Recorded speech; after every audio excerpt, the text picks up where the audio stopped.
politique et démocratie en Côte d'Ivoire. C'est le thème de référence du colloque organisé le 13 décembre au CIRAP à Cocody. Une initiative du Cercle universitaire d'études et d'analyse QEA, présidée par le secrétaire national, le ministre Pierre Kipré, une structure du PPACI.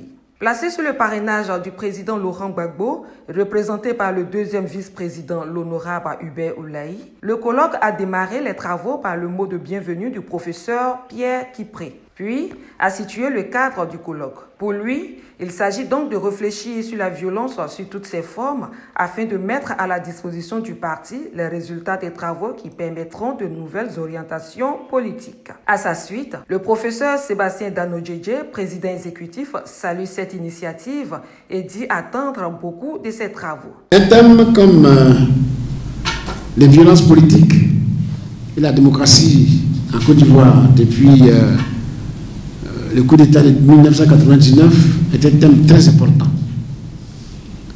Parce que après 1999, effectivement, ce que nous vivons et ce que nous avons vécu est indescriptible.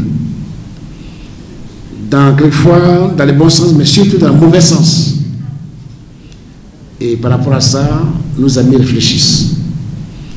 Nous souhaitons tout simplement que ces réflexions soient très approfondies.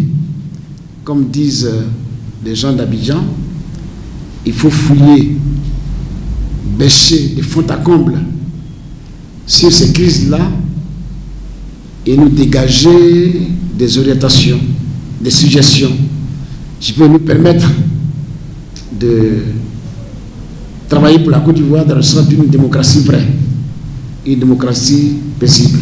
Quant au représentant du parrain de la cérémonie, le deuxième vice-président, il félicite le QEA pour cette réflexion. En Côte d'Ivoire, la démocratie a laissé sur le sol des milliers et des milliers de morts. Je viens d'une région qui a été frappée par un génocide. Je suis donc au plus haut niveau intéressé par le thème de ce colloque, parce que j'ai l'espoir que quelques solutions pourront nous être apportées. Chers amis, je voudrais sincèrement saluer cette initiative, féliciter le QEA et en particulier son président, saluer les différents intervenants qui ont réfléchi pour nous apporter, quand je dis nous, il s'agit du PPACI, il s'agit du président Laurent Gbagbo, pour nous apporter des éléments, n'est-ce pas, pour pouvoir demain rassurer nos populations. Je voudrais donc vous dire combien vos résultats sont attendus. Et je voudrais donc, sur ce point-là, tout en vous renouvelant mes félicitations, déclarer ouvert le colloque sur la démocratie et la violence en Côte d'Ivoire. 8 communications ont été enregistrées à cette première journée. Le ministre Bertin Kadé, géographe, a exposé sur la violence armée dans le champ politique ivoirien et le retour sur un aspect rédhibitoire de la guerre de rébellion en Côte d'Ivoire. Quant au vice-président exécutif Toussaint Toutou, médecin des hôpitaux, il a traité de la démocratie, mythe ou réalité dans une société africaine, le cas de la Côte d'Ivoire. Et pour le vice-président exécutif Hilaire Boui, grammairien, lui, s'est penché sur l'idéal démocratique en Côte d'Ivoire, réalité et devenir. Tous professeurs d'université, pour ne citer que ceux-là. Pour la conférence inaugurale, la tâche revient à M. Pierre-Franklin Tavares. Par visioconférence en France, il a animé le thème « Démocratie entre violence et non-violence », propos intempestifs. Après avoir décliné les mots qui minent cette démocratie, pour lui, la solution est entre les mains de la gauche qui fait de la démocratie et des libertés individuelles et collectives son cheval de bataille. Au sortir de cette cérémonie d'ouverture, le secrétaire national du QEA donne les raisons du choix du thème. Puis les événements dits de 61, 62, 63, la violence politique a été présente tout le temps dans la vie politique ivoirienne.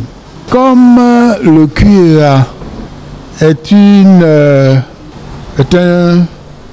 des structures du parti, je me suis dit qu'il fallait que les universitaires du parti réfléchissent à la question pour faire des propositions éventuelles au parti, à la direction du parti.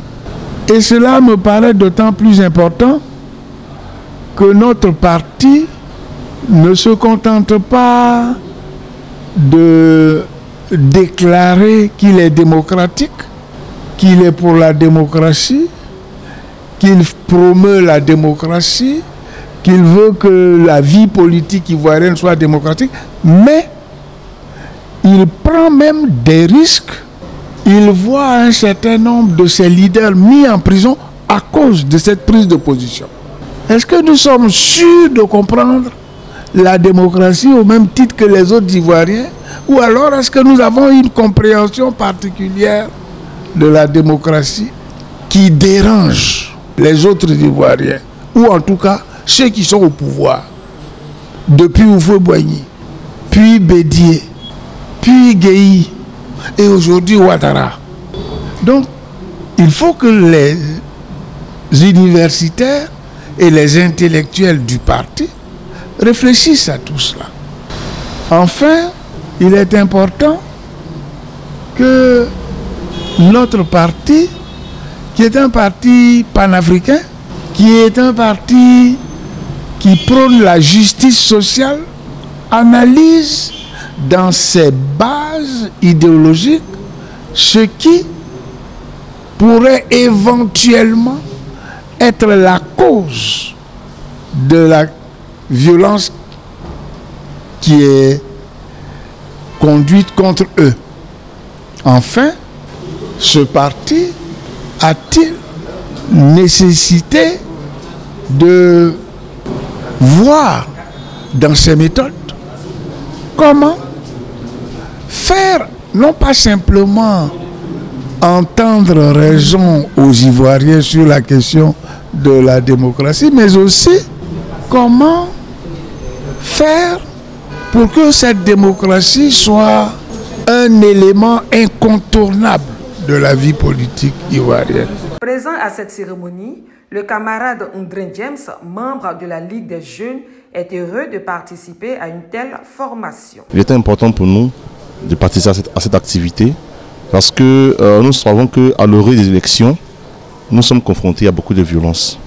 Et ces violences-là, généralement, ce sont les jeunes qui sont toujours acteurs de ces violences-là. Donc nous, en tant que jeunesse, c'était déjà important pour nous déjà de participer à cette activité pour essayer de voir qu'est-ce qui est à la base même de ces violences-là et puis voir dans quelle mesure, avec la réflexion de nos enseignants-chercheurs, voir comment est-ce que nous allons trouver des solutions pour y remédier. Donc déjà, il faut déjà une bonne formation pour la jeunesse. Il faut réellement écouter, apprendre, aller à l'école d'abord, connaître même dans la démocratie, dans le principe fondamental de la politique dans laquelle nous nous trouvons, maîtriser la politique même ivoirienne. Si nous voulons faire la démocratie, nous devons comprendre qu'est-ce que la démocratie. Parce que nous sommes l'avenir et c'est nous très bientôt qui allons diriger cette Côte d'Ivoire. Donc il est important pour nous de mieux apprendre afin de pouvoir appliquer ça dans notre État. Les responsables du parti se prononcent sur cette première journée. Je considère ce colloque-là comme s'inscrivant dans ce qu'on appelle devoir de mémoire. Le colloque nous invite à nous souvenir de l'état de notre pays, la Côte d'Ivoire, de l'état de la société ivoirienne en général, de l'état de la démocratie pour laquelle le président Gbagbo s'est battu, en a payé le prix à travers multiples emprisonnements jusqu'à l'exil. Donc pour moi c'est un devoir de mémoire parce que nous devons nous souvenir. Les élections en Côte d'Ivoire, après, c'est des morts, c'est la violence. Pendant, c'est la violence, c'est des morts. Après.